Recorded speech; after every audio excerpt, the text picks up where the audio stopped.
तो हम लोग ये एक श्रील प्रभुपाद के अलग अलग बहुत सारे बुक्स है। तो वो बुक्स हम लोग पढ़ रहे हैं। तो पहले 2 या 3 कक्षाएं हो गए हैं, आज भी हम लोग पढ़ेंगे वो बुक्स में।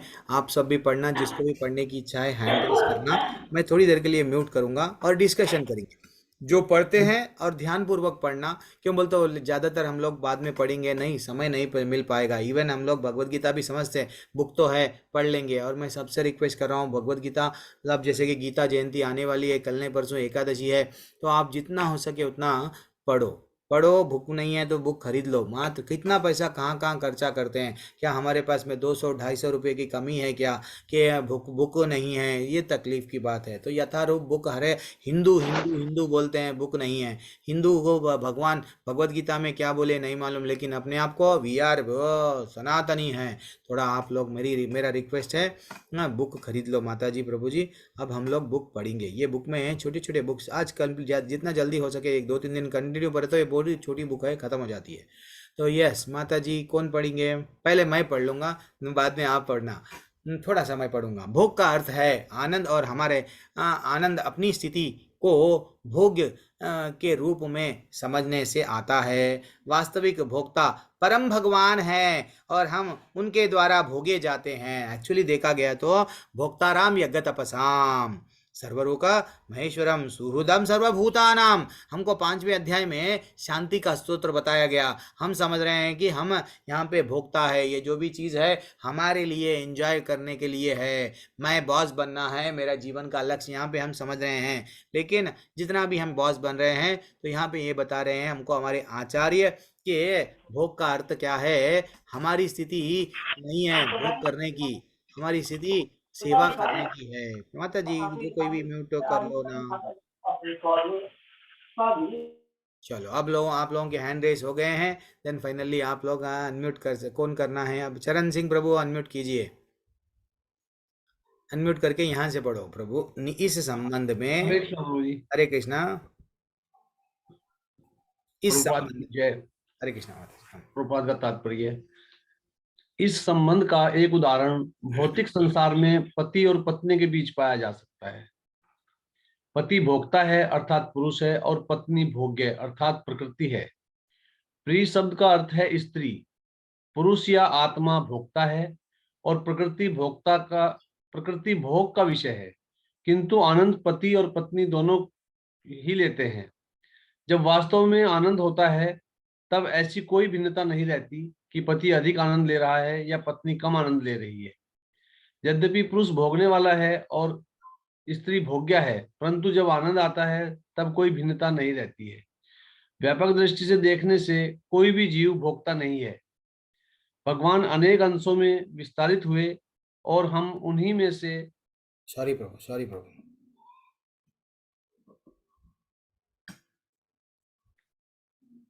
कहाँ ऊपर पे करो गए? प्रभु जी, ऊपर करो। और ऊपर गया। मेरे से गलती हो गई, वो जस्ट माउस टच करने से चले गया प्रभु। मैं ऊपर करना है, हाँ। हाँ जी, हाँ ये जी। प्रभु। भगवान अनेक अंशों में विस्तारित हुए, और हम उन्हीं में से एक अंश हैं। भगवान एक और अद्वितीय हैं, परंतु उन्होंने आनंद की अनुभूति के लिए अनेक रूपों में विस्तारित होने की इच्छा की।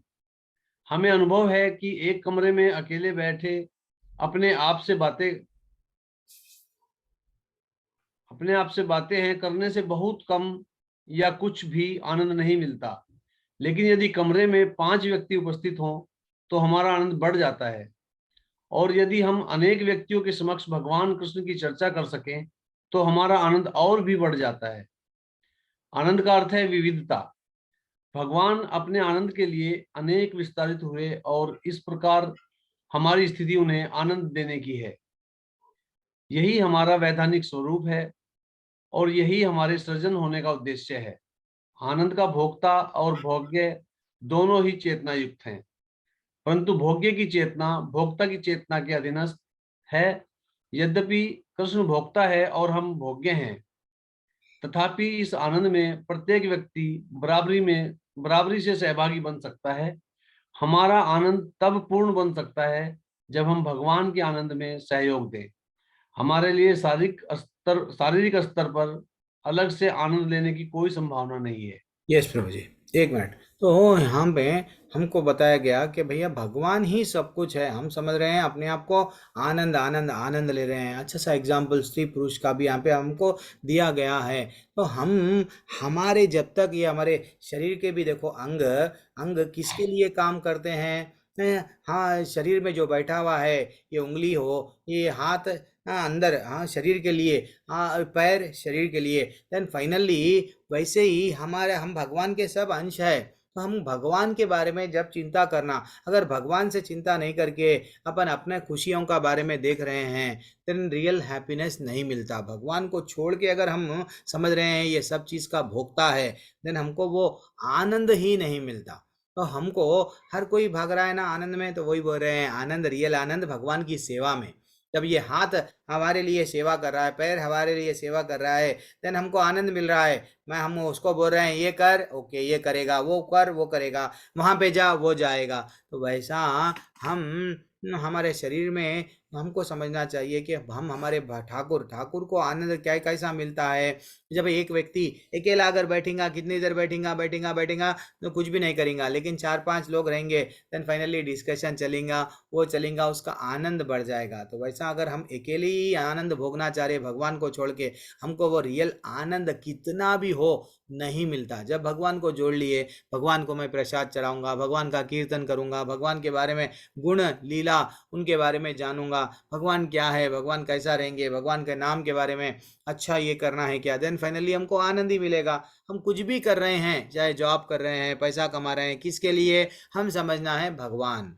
भगवान ही इसके कारण है। थोड़ा सा बहुत सारा, चलो भाई पैसा है, चलो एक अगर हमारे कने पैसा है, किसी को दे दो, 5 भगवत गीता आप खरीद लो, किसी को बांट दो, फंक्शन में जा रहे हैं तो आप क्या करो, भगवत गीता ही उनको गिफ्ट में दे दो। आज नहीं पड़ेगा कल पड़ेगा, कल नहीं परसों कभी तो पड़ेगा। तो हम भगवान से जुड़ रहे हैं, तो ऐसा ये प्रचार भी बढ़ रहा है। तो अब और क्या बताया गया है ये हे कुंती पुत्र, सुख तथा दुख का क्षणिक उदय तथा कालक्रम में उनका अंतर्धान होना सर्दी गर्मी यस के समान है। तो इसलिए हमको क्या बोले हैं यहाँ पे, इंद्रिय भोग से उत्पन्न होने वाले मनुष्य को चाहिए अविचलित भाव से सहन करना। तो हमको सुख को दुख को सहन करो बताए। अब यहाँ से नेक्स्ट माता जी कोई भी पढ़ेंगे, सुख और दुख मात्रा स्पर्शास्तु कौन्तेय शीतोष्णा सुख दुख कदा, वो बताए कि हमको दोनों को भी वट भोगना भुगतना पड़ता समान रूप में। ऐसा नहीं है कि मैं ही, यस। अब कौन है, ललिता माता मैं जी। कंटिन्यू करूं सर? प्रभु जी मैं कंटिन्यू करूं? आप कंटिन्यू करते हैं प्रभु जी, ओके मैं समझा ललिता माता जी को बोलेंगे। इस प्रकृति के 3 गुणों की प्रतिक्रिया से यह स्थूल भौतिक शरीर उत्पन्न हुआ है हम्म। और इसका विनाश निश्चित है। हम्म। अविनाशी, अप्रमेय तथा शाश्वत जीव के भौतिक शरीर का अंत अवश्यम भावी है। अतः हे भरतवंशी, युद्ध करो। भगवत गीता 2.18। इसलिए भगवान कृष्ण हमें देहात्म बुद्धि से ऊपर उठकर अपना वास्तविक आध्यात्मिक जीवन प्राप्त करने के लिए प्रोत्साहित करते हैं। जब देहधारी जीव भौतिक शरीर से संबंध इन तीनों गुणों को लांघने में समर्थ होता है, तो वह जन्म मृत्यु बुढ़ापा तथा उनके कष्टों से मुक्त हो सकता है और इसी जीवन में अमृत भोग सकता है। हरी बोल हरी भगवत बोल गीता हरी बोल। एक मिनट प्रभु जी। 14.20। 14.20 कितना अच्छा बोल रहे हैं कि पूरी भगवत गीता हमको क्या सिखा रही थी। पूरी भगवत गीता में भगवान कृष्ण भगवान कई जगहों पे बोले युद्ध करो, युद्धस्या, युद्ध करके इन लोगों को पे विजय मारो, इनको मारो। अरे बार बार भगवान हमको भी बोल रहे हैं कर्म करो। हम लोग कर्म करते हुए भगवान को सेंटर में रखने का मतलब क्या है, भगवान को भूलना नहीं है कि मैं भगवान का नित्य दास हूँ। यस, कुछ भी करना है भगवान के लिए। अगर हम साग भाजी भी ला रहे हैं, घर के बाद में वेजिटेबल्स ला रहे हैं, हम ये समझना कि भैया ये साग भाजी मैं खाने के लिए नहीं ला रहा हूँ, भगवान को प्रसाद चढ़ाऊंगा, देन भगवान का प्रसाद वो अमृत बन जाएगा, मैं खाऊंगा। ये भावना रहनी चाहिए। लेकिन ज़्यादातर हम लोग क्या करते हैं, स्वार्थी बन जाते हैं मेरे लिए। जब देखो कर्म योग और भक्ति योग में क्या फ़र्क है। कर्म योग वाला क्या करता है, मिठाई की दुकान में गया, मिठाई देखा, मिठाई देख के वो अरे ये गुलाब जामुन मैं खाऊंगा, अच्छा लेके जाएगा, गुलाब जामुन खरीदेगा एंड भगवान को फॉर्मेलिटी के लिए रखा एंड वो खा लिया। ये हो गया कर्म योग। अब भक्ति योग क्या है? भक्ति योग यानी वो मिठाई को देखा, अरे मेरे ठाकुर को बहुत दिन हो गया ये मिठाई नहीं चढ़ाया, खीर चढ़ाया, ये चढ़ाया, वो चढ़ाया, रबड़ी चढ़ाया, लेकिन गुलाब जामुन नहीं चढ़ाया, बहुत दिन हो गए, मेरे ठाकुर को गुलाब जामुन आज मैं चढ़ाऊंगा। वो खुद का नहीं सोच रहा, खरीद रहा ठाकुर के लिए, देन वो ठाकुर को चढ़ाएगा एंड वो खाएगा। देन ये हो गया भक्ति योग। तो भगवान बोल रहे हैं अलग अलग माध्यम से कर्म करो, भक्ति भी छोड़ो मत, मेरे को भूलो मत, और ये जरा जन्म मृत्यु व्याधि से निकल जाओगे। कब तुम मेरे निकट आ जाओगे ना, देन तब निकट आ जाओगे, ठीक है ना। अविनाशी अप्रमेय शाश्वत जीव के भौतिक शरीर का अंत अवश्य है। ये जितना भी हो जो ये बट शरीर का तो भौतिक शरीर का अंत है, लेकिन उसके अंदर जो आत्मा है उसके बारे में समझो, उसको तो कोई नहीं मार सकते। और ये भी बताया गया जन्म जन्म मृत्यु व्याधि से मुक्त हो सकते हैं। कहाँ पे बताया गया हमको? 14 क्रमांक के श्लोका में बताया गया। देन अब हमको करना क्या है? ये ऐसा मैं पढ़ूं? हो रहा है। ज्यादा ऊपर हो गया। हाँ, ललिता माता जी आप पढ़िए माता जी। हमें अपने हरे कृष्ण प्रभु जी। एक मिनट हमें अपने पढ़िए माता जी। हमें अपने आप को तीनों गुणों से ऊपर शुद्ध ब्रह्मभूत आध्यात्मिक स्तर में स्थित करने के लिए कृष्ण भावनामृत की विधि स्वीकार करनी होगी। श्री चैतन्य महाप्रभु का उपहार यह है महामंत्र हरे कृष्ण कृष्ण कृष्ण हरे हरे, हरे राम राम राम हरे हरे का कीर्तन इस विधि को सुगम बना देता है। और यह विधि भक्ति योग या मंत्र योग कहलाती है और सर्वश्रेष्ठ योगी इस विधि का उपयोग करते हैं। आध्यात्मिकवादी किस प्रकार जन्म मृत्यु से परे, भौतिक शरीर से परे अपनी पहचान का अनुभव करते हैं और अपने आप को इस भौतिक ब्रह्मांड से आध्यात्मिक लोकों में स्थानांतरित करते हैं, यह अगले प्रकरणों का विषय है। अभी हमारा एक अध्याय कंप्लीट हुआ, 3 दिन मेरे ख्याल से 4 दिन पढ़े तो एक अध्याय हमारा 4 कंप्लीट बार। हुआ।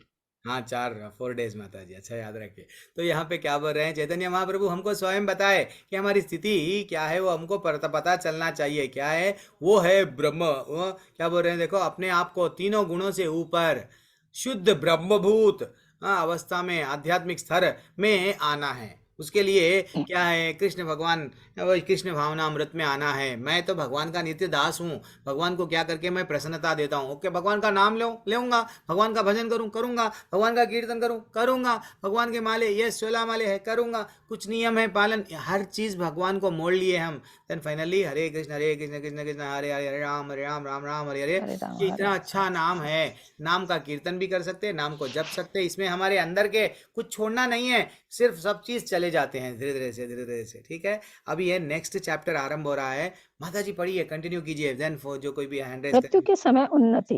आध्यात्मिकवादी अनेक प्रकार के होते हैं जिनको योगी कहा जाता है। हठ योगी, ज्ञान योगी, ध्यान योगी और भक्ति योगी, ये सब आध्यात्मिक जगत में स्थानांतरित होने के लिए योग्य होते हैं। योग शब्द का अर्थ है जुड़ना और योग विधियां हमारा संबंध आध्यात्मिक जगत से स्थापित करने के लिए निर्मित है, जैसा कि पिछले प्रकरण में बताया गया है। मौलिक रूप से हम सब भगवान से जुड़े हुए हैं, परंतु अभी हम भौतिक मलिनता से प्रभावित हो चुके हैं। प्रक्रिया यह है कि हमें आध्यात्मिक जगत में वापस जाना है और जोड़ने की यही प्रक्रिया योग कहलाती है। योग शब्द का दूसरा अर्थ धन चिन्ह प्लस है। वर्तमान काल में हम भगवान या परम सत्य से रहित हैं, माइनस है। परंतु जब हम कृष्ण अर्थात परमेश्वर को अपने जीवन से जोड़ लेते हैं, तब हमारा यह मनुष्य जीवन पूर्ण हो जाता है। मृत्यु के समय हमें पूर्णता की उस प्रक्रिया को पूरा करना होता है।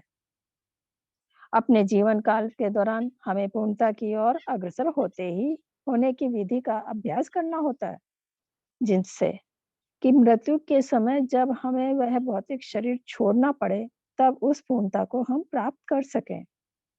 मृत्यु के समय जो व्यक्ति अपने प्राण को भवों के मध्य स्थिर कर लेता है और अविचलित मन से पूर्ण भक्ति के साथ परमेश्वर के स्मरण में अपने को लगाता है, वह निश्चित रूप से भगवान को प्राप्त होता है। भगवत गीता 8.10 में जिस प्रकार विद्यार्थी किसी विषय को 4 या 5 साल तक पढ़ता है और फिर परीक्षा में बैठता है और अंत में उपाधि प्राप्त करता है, उसी प्रकार जीवन के विषय में यदि हम मृत्यु काल की परीक्षा के लिए अपने जीवन काल में ही अभ्यास करें और हम परीक्षा में सफल हो जाएंगे, तो हमें आध्यात्मिक जगत में भेज दिया जाता है। हमारे संपूर्ण जीवन की परीक्षा मृत्यु के समय होती है।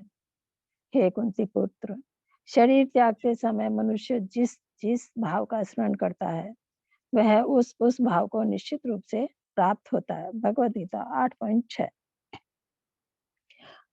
बंगाली में एक कहावत है कि पूर्णतः के लिए मनुष्य को जो कुछ करता है उसकी परीक्षा मृत्यु के समय होती है। भगवद गीता में भगवान कृष्ण बतलाते हैं कि शरीर छोड़ते समय हमको क्या करना चाहिए।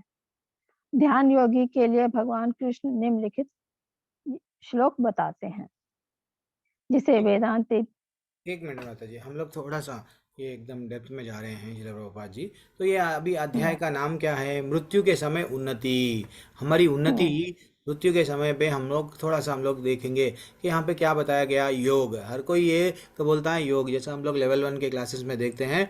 योग यानी जोड़ना, वही बोल रहे हैं आचार्य।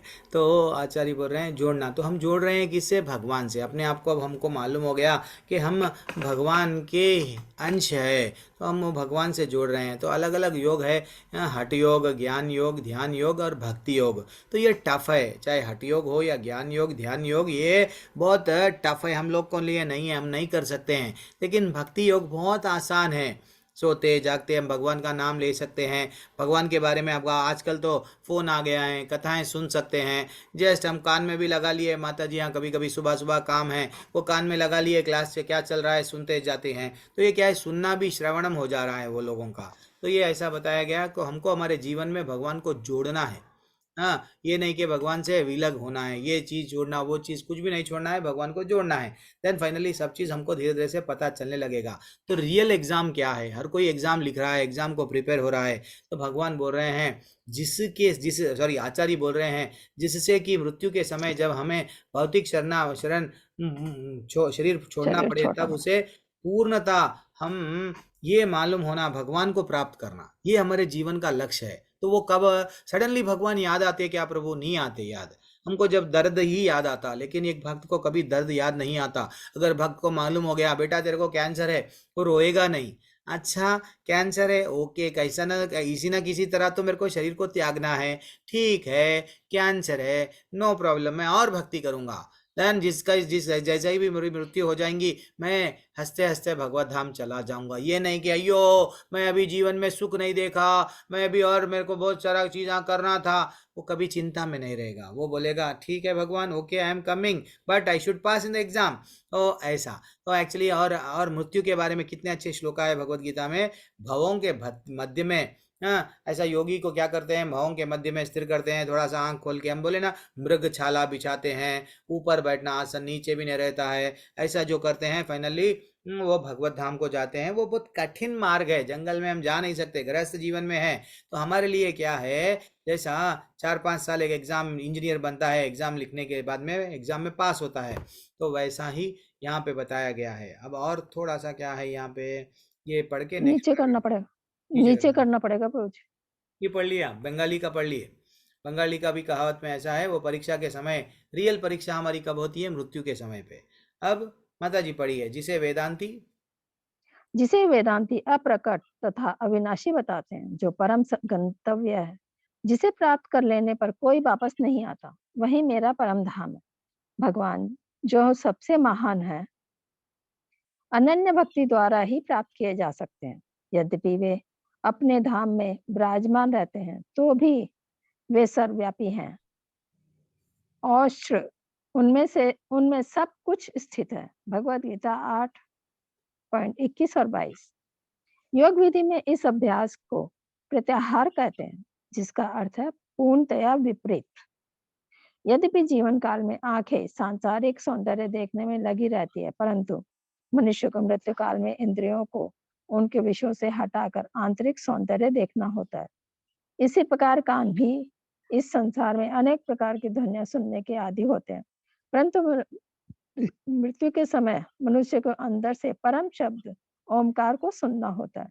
इस योग अभ्यास में स्थित होकर तथा अक्षरों के परम संयोग यानी ओमकार का उच्चारण करते हुए यदि कोई पूर्ण पुरुषोत्तम भगवान का चिंतन करता है और अपने शरीर का त्याग करता है तो वह निश्चित रूप से आध्यात्मिक लोकों को जाता है। भगवत गीता 8.13। यहाँ पे हम लोग लेवल 1 में हम लोग ये नहीं बताते हैं। मैं लेवल 2 जब लेते हैं, अब ललिता माता जी को मालूम, नीरू माता जी को मालूम, तो लेवल 2 में के क्लासेस में ये बताते हैं। तो जब मृत्यु के समय पे एक क्या होता है, एक वो जो योगी है जंगल में जाता है, कैसा बैठता है, तो उसको अष्टांग योग के बारे में जब हम समझाते हैं, प्रत्याहार क्या है, वो क्या क्या करता है, हाँ, वो समय पे उसकी अवस्था कैसी है, तो वो उसके पूरे इंद्रियों को कंट्रोल करने के लिए भी वो क्या करता है, पूरी तरह से मैं ये नहीं खाऊंगा, वो नहीं खाऊंगा, ये छोड़ दूंगा, वो छोड़ दूंगा, एंड संसार के जो सुख है वो सबको छोड़ दे के वो क्या करेगा, एक जंगल में जाके बैठागा वहाँ। लेकिन भगवान बोल रहे वहाँ पे भी बैठ के तू चिंता किसका करना है। ओम ओम इज इनडायरेक्टली, ओम शब्द को क्या करता है, वो सुनता है, वो भी क्या है, इनडायरेक्टली मेरे को ही। वो क्या है, यदि कोई पूर्ण पुरुषोत्तम भगवान का चिंतन करता है और अपने शरीर को यहाँ पे बताया गया वो, तो निश्चित रूप से आध्यात्मिक लोकों में जाएगा।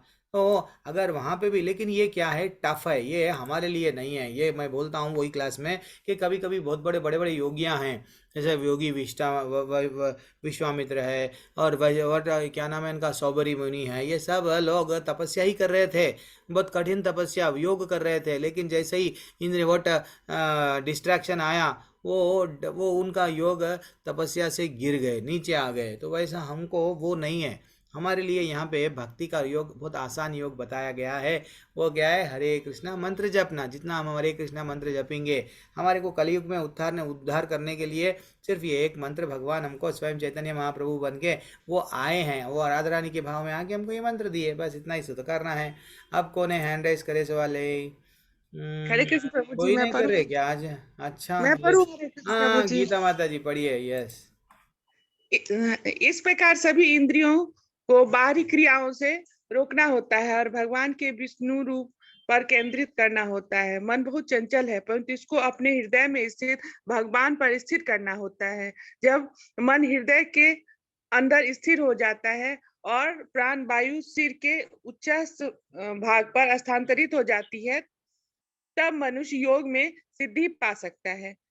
इस बिंदु पर योगी निश्चिंत करता है कि उसे कहाँ जाना है। इस भौतिक ब्रह्मांड में अनगिनत ग्रह हैं और इस ब्रह्मांड के परे आध्यात्मिक विश्व हैं। योगियों को वैदिक साहित्य से इस सभी स्थानों की जानकारी होती है। जिस प्रकार कोई अमेरिका जाने से पहले पुस्तक पढ़कर कुछ जानकारी पा सकता है कि अमेरिका किस प्रकार का देश है, उसी प्रकार मनुष्य को आध्यात्मिक ग्रहों पर ज्ञान की वैदिक साहित्य पढ़कर मिल सकता है। योगी इन सब स्थानों के विषय में जानते हैं और बिना किसी अंतरिक्ष यान की सहायता के वे जिस ग्रह पर जाना चाहते हैं जा सकते हैं। यांत्रिक साधनों द्वारा अंतरिक्ष यात्रा कहाँ चला गया, दूसरे ग्रहों में के लिए मान्य विधि नहीं है। शायद बहुत समय तक यत्न करने और बहुत सारा धन व्यय करने के बाद अंतरिक्ष यानों का अंतरिक्ष पोशाक जैसे इन भौतिक साधनों से भले ही कुछ व्यक्ति अन्य ग्रहों में जा सके, परंतु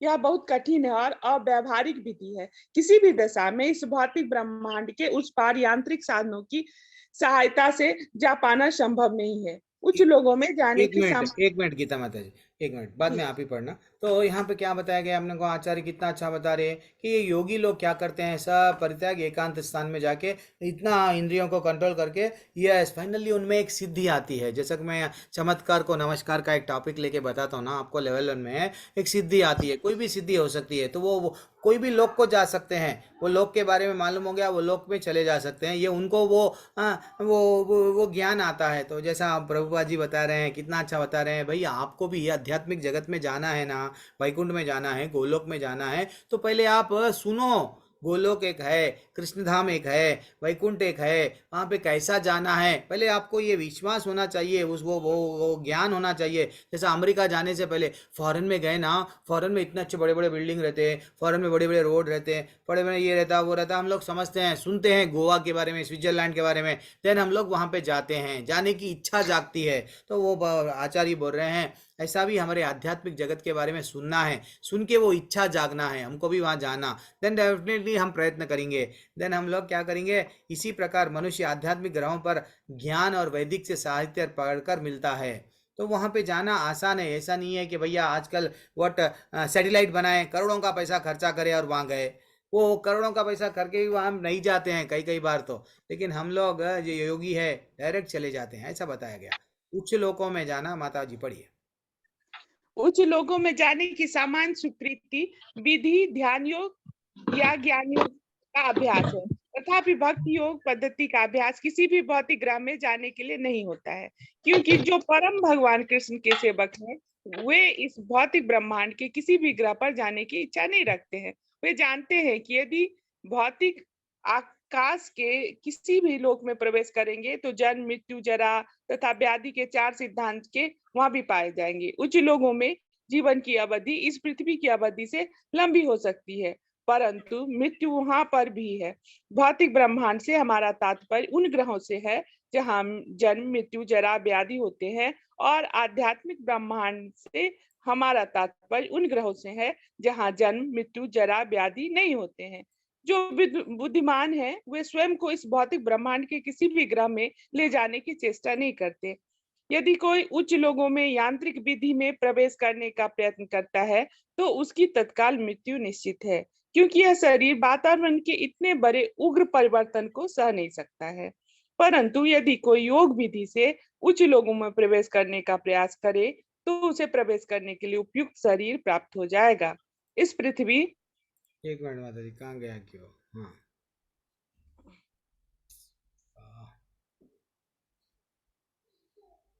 कहाँ गया?